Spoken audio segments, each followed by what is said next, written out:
여러분, 지금이, 그, 토요일 오후 2시 12분을 가리키고 있습니다. 그래서 지금 이번엔 당대 후대 평가 여기를 할 시간이라고 생각합니다.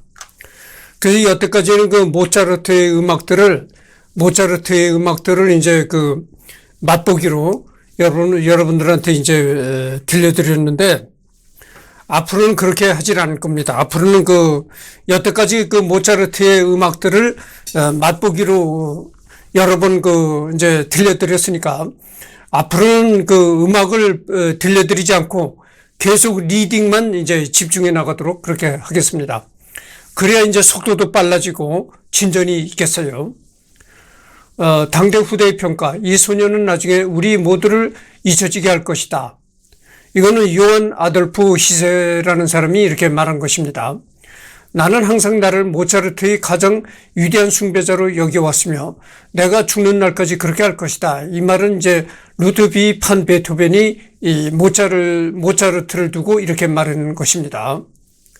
나는 항상 나를 모차르트의 가장 위대한 숭배자로 여겨왔으며 내가 죽는 날까지 그렇게 할 것이다. 이렇게 베토벤도 모차르트를 극찬했다. 앞으로 100년 동안 다시는 그런 재능을 볼 수 없을 것이다. 이 요제프 하이든이라는 작곡가 아시잖아요. 이 클래식에 관심이 있는 사람은 하이든 얘기도 많이 들어봤을 것입니다. 그 작곡가 하이든이 이 모차르트를 앞으로 100년 동안 다시는 이런 재능을 볼 수 없을 것이다 하고 아주 이 하이든도 극찬을 했다는 것이죠. 모차르트의 죽음 소식을 듣고 슬퍼하며 이런 얘기를 했다는 겁니다. 모차르트요, 이 멋진 나은 세상의 모습을 당신이 주셨나이까? 가볍고 밝고 좋은 날들이 내 평생 동안 내게 머무를 것입니다. 멀리서와 마찬가지로 모차르트 음악의 마법의 음표는 여전히 우아한 방식으로 내게 떠오릅니다. 이 말은 이제 슈베르트. 여러분 슈베르트 얘기도 많이 들어봤죠. 예. 슈베르트가 또 이렇게 모차르트를 칭찬하는 그런 말한 거죠. 그 다음에 서로 연결되는 안락함과 우아함으로써 이토록 즉흥적이고 명확한 음악을 들을 수 있다는 것은 기쁨입니다. 우리가 모차르트처럼 아름다운 음악을 쓸 수 없을지언정 최소한 그처럼 순수한 음악을 쓰도록 합시다. 이건 브람스, 요하네스 브람스가 이렇게 말한 거고, 모차르트는 음악 창작에 있어서 전 영역을 아우르지만 내 부족한 머리 안에는 건반밖에 없다. 이거는 프레데리크 쇼팽이 말한 겁니다. 쇼팽 여러분들도 많이 들어봤으리라 생각합니다. 앞으로 쇼팽, 브람스, 그 다음에 하이든, 슈베르트, 이런 사람들도 앞으로는 점차적으로 해나갈 것이라고 여러분들한테 약속드립니다. 내가 인간 탐구를 하잖아요. 그러니까, 지금 당장은 못한다 하더라도 앞으로 천천히 이 사람들을 다 할 것이다. 이런 얘기입니다. 모차르트는 역사상 가장 위대한 작곡가다. 베토벤은 그 자신의 음악을 창조하였지만 모차르트의 음악은 순수함과 미를 지녔는데 그것은 우주의 이전부터 존재해왔던 내적 아름다움의 일부가 숨겨져 있다가 사람들에게 드러내 보이는 것 같다. 이 말은 알베르트 아인슈타인, 여러분들 과학자 아인슈타인이 있잖아요. 과학자 아인슈타인도 이렇게 모차르트를 이제 극찬을 했다. 이런 얘기고요. 모차르트는 매우 장대한 규모의 창의력을 보여서 사람들은 사실상 그가 그 자신을 계속해서 위대한 걸작에 내던졌다고 말하곤 한다. 이거는 피아니스트 클라우디오 아라우라는 그런 클래식 피아니스트가 이런 말을 했고, 모차르트의 음악은 특히나 연주하기 어렵다. 그의 감탄할 만한 명쾌함은 그 음악이 매우 청백함을 입증한다. 그의 연주에서 약간의 실수만 해도 그것은 백지 위의 검은 점처럼 두드러진다. 때문에 그의 곡은 하나하나가 정확히 연주되어야 한다. 이 말은 이 사람이 이제 작곡가죠. 가브리엘 포레. 모차르트의 엄청난 천재성은 그를 역대 모든 예술가들 중 최고의 경지에 도달하게 했다. 이 사람도 이제 작곡가입니다. 리하르트 바그너도 이런 말을 했고, 모든 음악적 야망은 모차르트 앞에서 절망이 된다. 샤를 쿠노. 이 사람들이 이제 그 작곡가죠. 이게 참 기막힌 명언입니다. 모든 음악적 욕심은 모차르트 앞에서는 절망이 된다는 겁니다. 내가 아름다운 곡을 작곡해야지. 이런 욕망이 모차르트 앞에서는 절망이 된다 이거죠. 야, 내가 아름다운 곡을 작곡해야 되겠는데 이렇게 욕심을 품었다가도 모차르트의 음악을 이렇게 들어보는 순간 어이구, 내가 모차르트보다 더 좋은 곡을 작곡할 수 있을까? 이런 절망에 빠진다는 거죠. 그러니까 이게 얼마나 그 극찬적인 그 얘기입니까? 모차르트는 위대한 거장들 중에서 가장 범접하기 어려운 인물이다. 이건 아르투르 슈나벨. 모차르트의 음악은 천사들을 지상으로 내려오도록 유혹할 만큼 매우 아름답다. 이 말은 그 프란츠 알렉산더 폰 클라이스트. 어떤 난관에 부딪히면 모차르트가 당신에게 해결책을 준다. 이건 페루초 부소니. 인간 내면의 영혼과 그 에너지 깊이를 표현하였다는 점에서 바흐, 베토벤, 바그너의 곡들에 감탄할 만하다. 하지만 모차르트는 신성한 본능이다. 에드바르 그리그도 여러분 알잖아요. 그리그도 이제 클래식 음악의 작곡가입니다. 베토벤은 일주일에 2번, 하이든은 4번, 그리고 모차르트는 매일 연습한다. 이거는 조아키노 로시니. 이 사람도 이제 클래식 음악 작곡가죠. 우리가 모차르트의 음악을 자주 들을수록 그의 음악이 더 새로워 보이지 않는가? 이것은 이제 로베르트 슈만. 여러분은 슈만 알잖아요.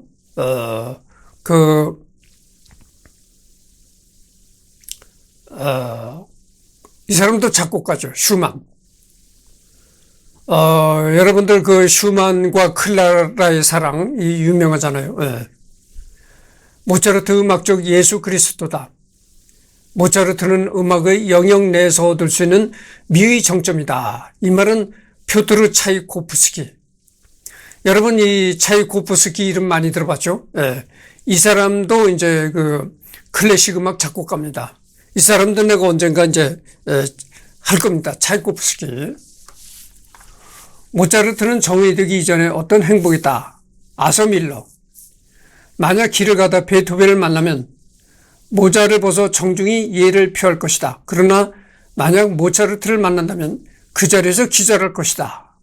이게 참 재미난 얘기인데, 어느 날 길을 가다가 갑자기 베토벤을 만났다. 그러면 모자를 벗어서 아주 정중하게 인사를 할 거다. 그 말입니다.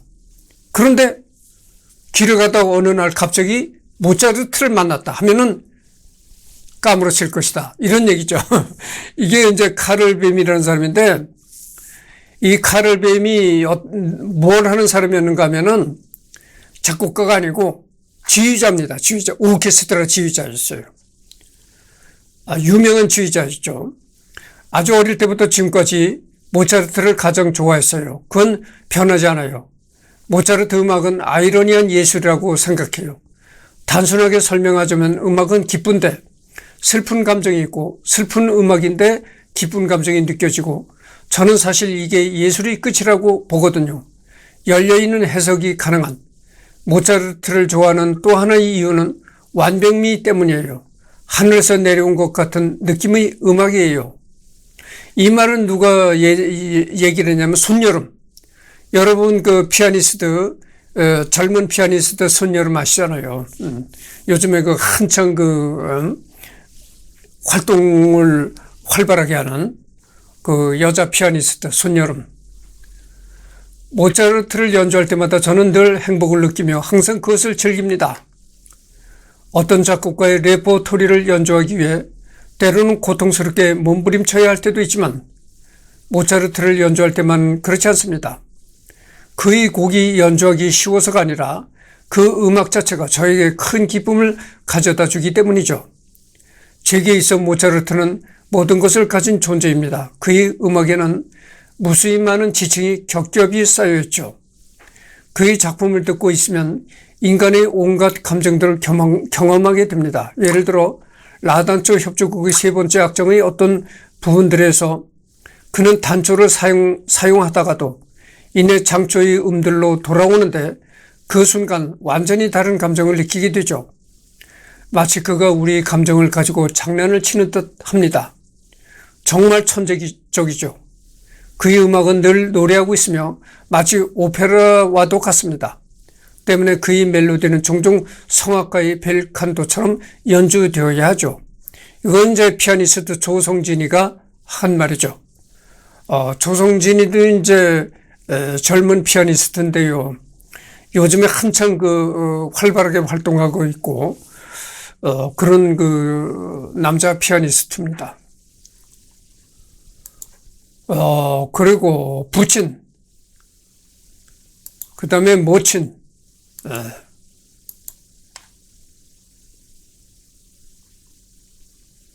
이거는 다음 시간에, 이거는 모차르트의 어머니에 관한 얘기거든요. 이거는 다음 기회에 하도록 하겠습니다. 처갓집, 이것도, 다음 기회에, 누나, 그 다음에 다음 기회에 하도록 하겠습니다. 그 다음에 대중매체, 그 다음에 영화,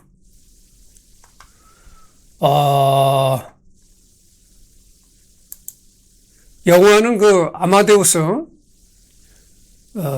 모차르트의 일대기를 영화로 제작된 그런 영화가 있습니다. 아마데우스가 바로 그런 영화인데요. 엑셀런트, 어드벤처 3.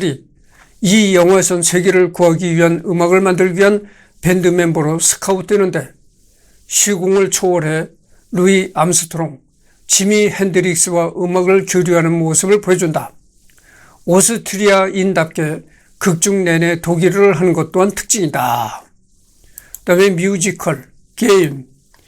이게 뭘 나타내느냐면은 이렇게 모차르트가 대중매체, 영화, 드라마 이런 데 많이 모차르트가 이제 소재가 되고 그랬던 얘기입니다. 모차르트에 관한 애니메이션도 나왔다고 합니다. 애니메이션 만화 영화 있잖아요. 애니메이션 클래시컬로이드에 출연했다. 자세한 것은 모차르트 문서로. 그 다음에 음악. 원래 모차르트는 클래식 음악 작곡가인데 모차르트가 대중음악에도 등장했었다는 겁니다. 팔코의 미 아마데우스라는 노래의 가사는 모차르트의 삶을 담았는데 여기서는 모차르트를 현대의 펑크, 록스타로 묘사했다 이런 얘기입니다. 팔코의 미 아마데우스라는 대중적인 노래가 있는데 그 노래가 바로 모차르트의 삶을 노래로 만든 것이라는 것이죠. 근데 그 노래에서는 모차르트를 클래식 음악 작곡가로 나타내는 것이 아니고 현대의 펑크, 록스타로 모차르트를 그렇게 묘사하고 있다 이런 얘기입니다. 엑스제팬의 요시키 TM 네트워크스의 콤으로 트즈야로 구성된 일본의 프로젝트 밴드 V2의 활동 내역 중 모차르트 200주기를 기념하여 1991년 12월 5일 도쿄 베이 NK홀에서 콘서트를 개최했다. 그 다음에 일화들. 스펀지에 따르면 거꾸로 봐도 연주되는 카논이 있다고 하며 이를 역행 카논이라고 한다. 참고로 바흐도 음악의 헌정에서 이 역행 카논을 사용한 적이 있다. 돈 주사위로도 작곡을 한 적이 있었는데 먼저 악보를 만든 다음 주사위를 던져서 해당하는 악보를 정리해서 곡을 만들었다고 한다. 참고로 16개의 미뉴에트를 이런 형식으로 만들 경우 무려 가지가 있다고 한다. 이 작곡하는 과정에서 말이야 악보를 만드는 과정에서 이 주사위를 던져가지고도 그런 작곡을 했다는 겁니다. 유네스코에서는 뛰어난 음악적 업적을 이룬 사람에게 모차르트 메달을 수여한다. 2016년 빌보드 앨범 차트 1위를 차지했다. 그러니까 뭐 모차르트라는 인물은 클래식 음악을 넘어서서 뭐 록, 그다음에 빌보드 앨범 차트라는 게 그 대중음악의 그거잖아요. 거기서도 이제 모차르트에 관한 노래가 1등을 차지했다. 뭐 이런 얘기입니다. 한국에서 빅데이터로 분석한 결과 모차르트의 영향력은 요한 세바스찬 바흐에 이어 2위로 나타났다. 이런 얘기입니다. 한국에서 이제 한국인을 상대로 클래식 음악 작곡가들을 어떻게 이렇게 조사를 한 적이 있었나 봐요. 클래식 음악 작곡가들의 인기도 이런 거를 여론 조사를 했었나 봐요. 거기서 첫째가 이제 요한 세바스찬 바흐가 첫째고, 두 번째로 이제 모차르트가 두 번째로 인기를 얻었다. 뭐 이런 얘기도 있고, 그 다음에 모차르트 인공지능 작곡 대결을 한 적이 있다. 이런 얘기입니다. 이것은 과거에 오스트리아 실링이 사용됐을 때에는 5천 실링 지폐에 얼굴이 들어가 있었다. 또 오스트리아에서 발행되는 1유로 동전에도 이 사람의 얼굴이 들어간다. 그러니까 과거의 오스트리아 지폐에 이렇게 볼프강 아마데우스 모차르트 그림이 그려져 있었다. 이런 얘기입니다. 그리고 동전에도 모차르트의 모습이 동전에도 새겨져 있었다. 오스트리아 국적으로 알려져 있고, 출신국을 기준으로 봐도 오스트리아 사람이 맞지만 독일에서도 많이 활동해 있기 때문에 독일에서는 모차르트를 자기 나라 음악가라고 주장하기도 한다. 물론 모차르트가 오스트리아 하면 제일 먼저 생각날 만큼 유명한 사람이다 보니 독일 사람 얘기가 나오면 오스트리아 사람들은 이를 부정하며 강하게 항의하곤 한다. 이런 얘기입니다. 그러니까 이 모차르트 한 사람을 두고 오스트리아하고 독일하고 이제 갈등이 벌어지는 거야. 오스트리아에서는 이 모차르트가 자기네 사람이다. 그럴 수밖에 없죠. 모차르트가 어디서 태어났습니까? 잘츠부르크에서 태어났잖아요. 그리고 잘츠부르크에서 활동하고, 그랬으니까 이 오스트리아 사람들이 당연히 모차르트는 자기네 사람이라고 주장하는 게 너무나 당연하죠. 근데 독일에서는 또 뭐냐면은 한때 이 모차르트가 독일에서도 활동한 그런 과거가 있었습니다. 독일에서도 음악 활동을 한 그런 과거가 있어가지고 독일에서는 모차르트를 또 자기네 음악가라고 주장한다는 겁니다. 그리고 모차르트 한 사람을 두고 독일과 오스트리아가 이렇게 갈등을 빚는 그런 양상이 벌어지고 있다. 이런 얘기죠. 그리고 1980년대에는 모차르트의 생애를 짧게나마 기록한 팝송도 존재했었다. 제목은 롱미 아마데우스. 그래서 여러분들 내가 여태 쭉 이렇게 얘기를 했는데, 대중음악과 클래식 이런 걸 얘기를 했는데, 내 얘기를 듣다 보면 여러분들이 이렇게 느꼈을 것입니다. 아니, 대중음악과 클래식은 이렇게 아주 너무 서로 가까이 할 수 없는 크나큰 장벽이 존재하는 것이 아닌가. 그러니까 대중음악과 클래식은 사이에 가까이 할 수 없는 아주 두꺼운 장벽이 있는 것이 아닌가. 이런 생각을 했을 것입니다. 근데 여기 보면 반드시 그렇다고는 볼 수가 없는 거예요.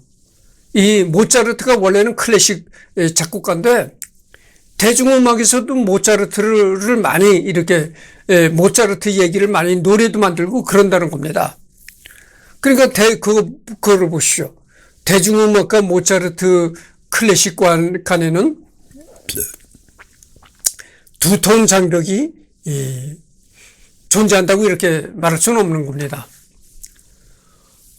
대중음악에서도 이 모차르트의 생애를 만든 모차르트의 생애를 이제 노래로 만든 그런 그 팝송도 존재했었다는 겁니다. 그리고 모차르트의 성격, 다정하고 너그러웠다고 한다. 그래서 늘 집으로 손님을 불렀다고 한다. 모차르트의 성격은 다정다감했다는 겁니다. 그리고 이제 사교가 좋았다는 거예요. 그래가지고 늘 사람들을 이제 집에다 부르고 이랬다는 겁니다. 모차르트는 우아한 옷을 좋아했다. 테너 가수 미하일 켈리가 회상한 리허설에서의 모차르트는 그는 진홍빛 필리스와 금빛 레이스가 달린 삼각모를 입고 무대에 올라 오케스트라를 지휘했다.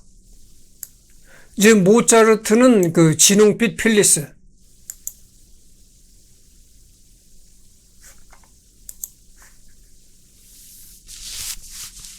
진홍빛 필리스와 금빛 레이스가 달린 삼각모를 입고 무대에 올라 오케스트라를 지휘했다. 모차르트의 목소리에 대한 콘스탄체의 증언으로 말하는 데는 다소 부드럽고 노래는 섬세한 테너였지만 어떤 것이든 그를 흥분시키거나 흥분해야 할 필요가 있을 땐 힘차고 활력이 넘쳤다. 그는 당구와 춤을 즐겼고 카나리아와 찌르레기, 개 등을 키웠다. 그리고 승마도 즐겼다. 모차르트는 참 취미가 다양했습니다.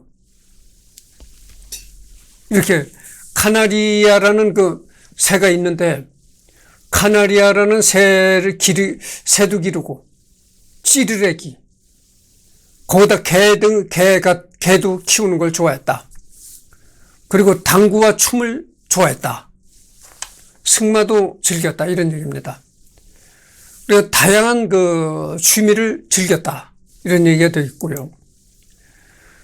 모차르트는 빈 음악계의 중심에 살았다. 따라서 동료 음악가, 연극 공연가 등 다양한 사람들을 알고 있었다. 그는 요제프 하이든과도 친구였다. 홀은 연주가 로이드 케프와도 친구였는데 모차르트가 쓴 홀은 협주곡, 사곡은 전부 그를 위한 곡이다. 모차르트와 로제트 케프는 종종 친근하고 짓궂은 농담을 주고받았다.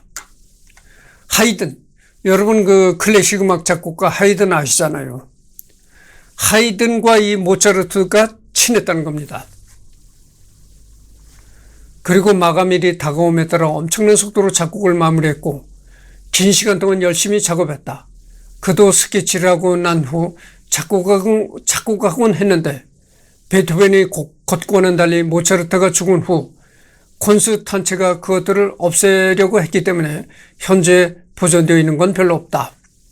또한 요한 네포무크 훈멜의 재능을 알아보고 2년 동안 무료 수업을 해주기도 했다. 훈멜은 모차르트의 한 공연에서 9살의 나이에 처음으로 대중들 앞에 나섰다. 요한 네포무크 훈멜, 여러분 훈멜, 이 사람도 클래식 음악 작곡가입니다. 훈멜이 작곡한 트럼프 협주곡 이런 것도 있잖아요. 하여튼 그렇습니다. 그러니까 이 모차르트는 다른 그 클래식 음악 작곡가들과도 교류가 많았다 이런 얘기가 되겠습니다. 그는 무치오 클레멘티와 피아노 대결을 한 적이 있다. 모차르트와 클레멘티는 즉흥 연주를 하거나 자신의 작품 중 여러 곡을 연주해야 했다. 결과는 사실상 무승부였다. 모차르트는 클레멘티에 대해 클레멘티는 오른손으로 연주하는 솜씨가 뛰어났다. 그의 가장 큰 장점은 3악장 구절에서 발휘되었다. 그것과는 별개로 그의 연주는 크리에처만큼의 감정도 느껴지지 않는다. 요컨대 그는 정비공이다 라고 비판적으로 평가했다. 반면 클레멘티는 모차르트의 연주에 대해 찬사를 아끼지 않았다. 나는 그때까지 아무도 그런 정신과 우아함을 가지고 연주하는 것을 들어본 적이 없었다. 나는 특히 그의 아다지오와 변주곡에 압도되었다. 이렇게 무치오 클레멘티라는 사람도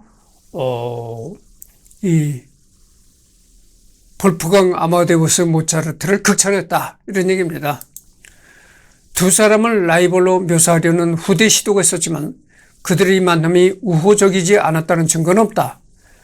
당시 클레멘티는 좀 더 고정적이고 현란한 스타일을 탐구하고 있었기 때문에 모차르트가 그를 폄하한 이유가 될 수 있을지도 모른다. 모차르트와 그의 아버지 안토니오 살리에리를 포함한 이탈리아 사람들의 음모로 인해 그의 오페라가 올려지는 데 장애물이 생긴다고 편지에 썼다. 그러나 모차르트와 살리에리 특정 직업에 대한 경쟁에도 불구하고 두 작곡가의 관계가 이를 넘어서 신랄하다는 증거는 사실상 없다. 오히려 그들은 서로 친구나 동료로 생각했고 서로의 일을 지지했다. 살리에리는 악장으로 임명되었을 때 피가로의 결혼을 지휘한 적이 있고 서로 작곡을 같이 하기도 했다. 살리에리는 모차르트의 아들인 프란츠 샤버 볼프강 모차르트를 가르치기도 했다. 가족들과 주고받은 편지를 보면 그는 지저분한 유머를 즐겼다. 편지에는 똥에 대한 이야기도 자주 나와서 그가 배설물에 집착하는 분벽 음욕증이 있다고 주장하는 사람들도 있다. 실제 편지 해석 그는 엉덩이를 핥아라 등의 카논을 작곡해서 친구들과 함께 부르곤 했다. 슈레더라는 학자는 18세기는 지저분한 유머가 훨씬 더 대중적이었다고 주장한다. 그 근거로 당시 독일의 인기 극장에서는 그런 지저분한 유머에 관한 코미디를 올리기도 했다는 것이다. 또 앨런 던데스는 그런 유머가 독일 민족 문화의 특정한 특징일 수 있다고 제안했다. 그 근거로 독일 민속학에서 학문에 관련된 지나치게 많은 문헌이 발견된다는 점을 들었다. 그가 쓰거나 부른 몇몇 구절들은 독창적인 게 아니라 당대 민속과 문화의 일부거나 민요였다. 스테판 츠바이크는 모차르트가 심리적 병이 있었을 것이라고 생각했다. 모차르트가 말년에도 고소득을 유지했다고 잘못 아는 사람이 있는데 실제로는 해가 지날수록 모차르트의 수입은 곤두박질 쳤다. 이 모차르트가 말이죠. 모차르트가 음악 활동을 할 때도 아는 지인들한테 돈을 많이 빌렸어요.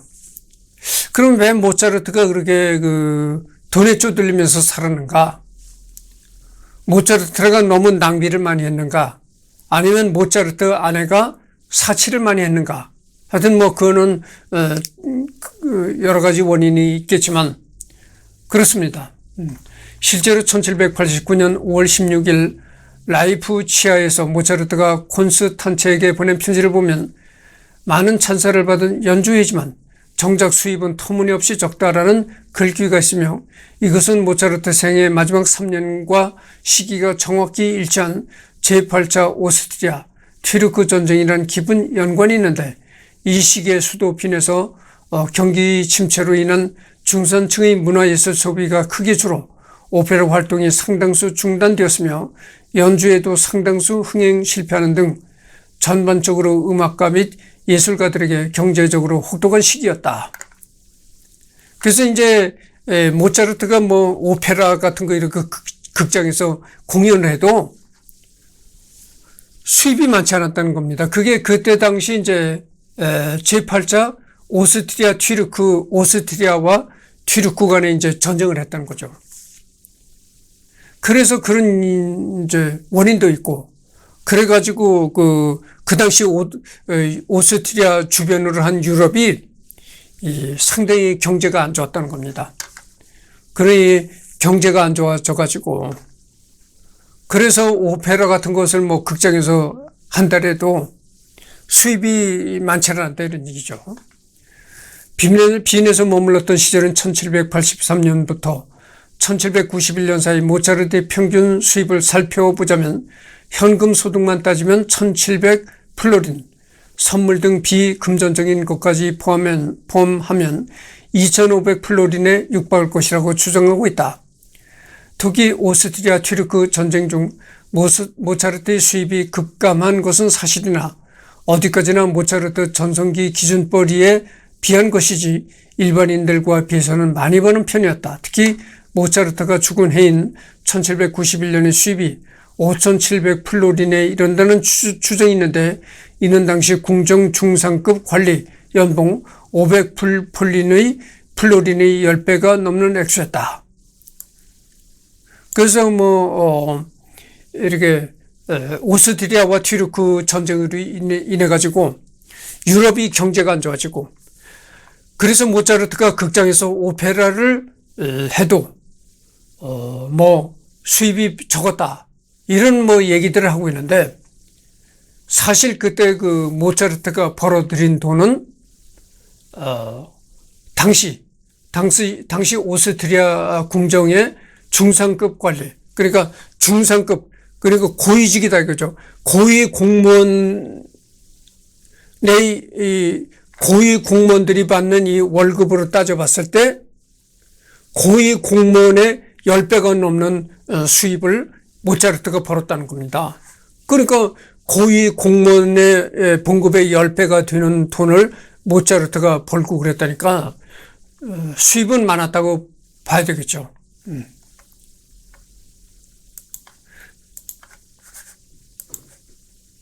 정리하자면 모차르트의 수입은 굉장히 많은 편이었으나 전쟁이나 병력화나 아니 요양크리 같은 당시 상황, 수입이 나아지자 바로 좋은 아파트로 이사가는 모습을 보여주는 등 빵점 수준의 재무관리 수준이 맞물려 모차르트가 죽을 무렵 상당히 많은 부채를 갖고 있었던 것은 사실이었다. 그렇게 돈을 많이 벌면서도 이 모차르트는 이 경제관념이 희박했다는 거죠. 그러니까 돈이 생기면 생기는 대로 다 쓰고, 그래가지고 이 모차르트가 생전에서는 돈을 많이 벌었지만 모차르트가 죽었을 때는 상당히 빚이 많았다, 이런 얘기입니다. 이 외에도 모차르트는 여성 편력이 심했다는 이미지가 있고, 영화 아마데우스도 그런 이미지를 상당히 부각시켰지만 특별히 다른 여자를 사귀었거나 향락에 빠져 있었다는 증거는 없다. 후설되는 아내 콘스탄체와 마찬가지로 사교 모임을 즐겼던 덕분에 잘 논다는 이미지가 생긴 것으로 보인다. 오페라 돈 조반니를 한창 작곡 중에 있다는 소문을 듣고 모차르트를 찾아온 자코모 카사노바가 자신이 겪은 일화를 오페라에 넣어달라는 부탁을 단칼에 거절했을 정도. 사실 카사노바의 행동이 모차르트가 보기에도 너무 도를 넘긴 했다.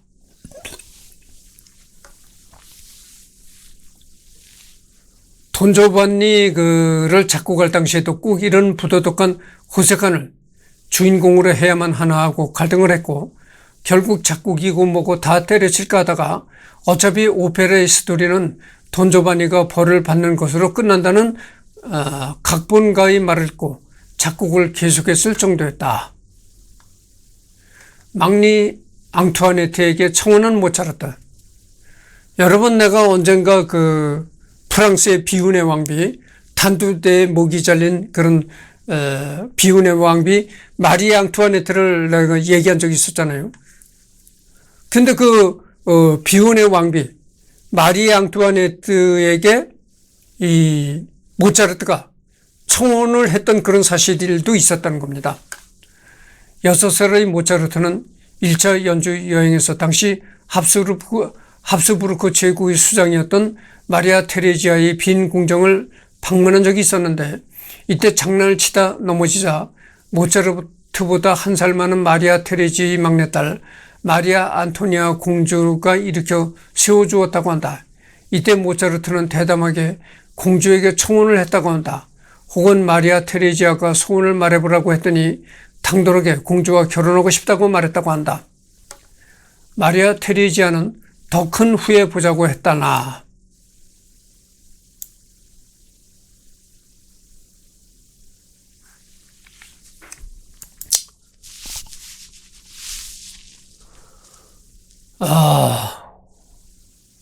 모차르트가 말이죠.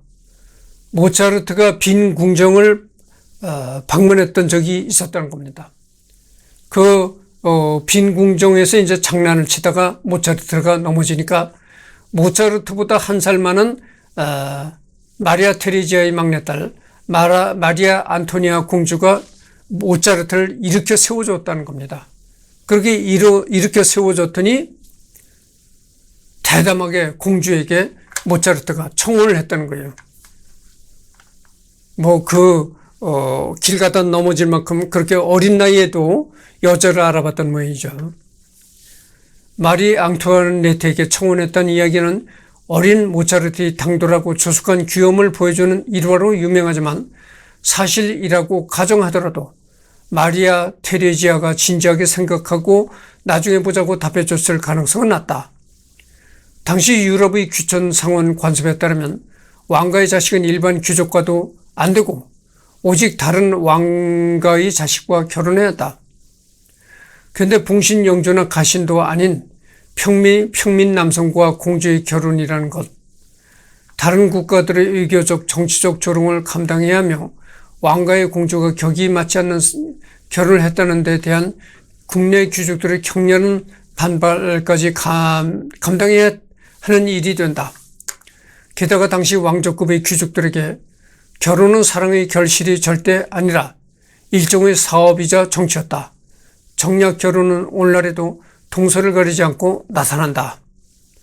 현대의 경우에 이런저런 차별이 실존한다 해도 일단은 모든 인간의 평등이 도덕적으로 옳다고 받아들여지는 것과는 달리 근세 유럽에서는 격에 맞지 않는 결혼은 아예 도덕적으로 잘못된 것이라고 여겨졌음을 명심하자 마리아 테레지아는 당시 자신의 아들이 이 악단을 꾸리자 돈도 없는데 그런 짓을 왜 해? 라고 편지를 보냈다. 정치적인 이야기지만 당시 오스트리아는 프로이센과의 국제전쟁과 검선 성품에 마리아 테레지아의 긴 통치를 받으면서 자연스럽게 긴축재정을 실시하는 국가가 되었다. 지금 녹화한 지가 36분을 경과하고 있습니다. 그래서 곧 이제 끝내도록 하겠습니다. 그러니까 그냥 마리아 테레지아가 당시 고작 6살이던 꼬마였던 모차르트의 귀여운 제안에 장단을 맞춰준 것에 가까울 것이다. 굳이 귀전 상혼이라는 개념을 도입하지 않는다 하더라도 이 정도 나이에 어린아이 당돌하고 귀여운 청혼에 누구라도 장난으로 대응했을 것이다. 애초에 일국의 왕이 꼬마아이가 멋모르고 하는 말에 정색하는 것도 못난 일이고 마리아 테레지아가 그 정도 도량이 없는 사람도 아니었다.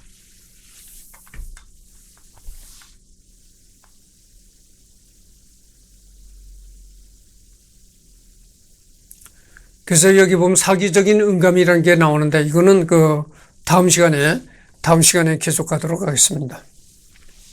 지금 녹화를 한 지가 37분을 경과해서 이번에는 이걸로서 이제 중단하고 다음번에 계속하도록 하겠습니다.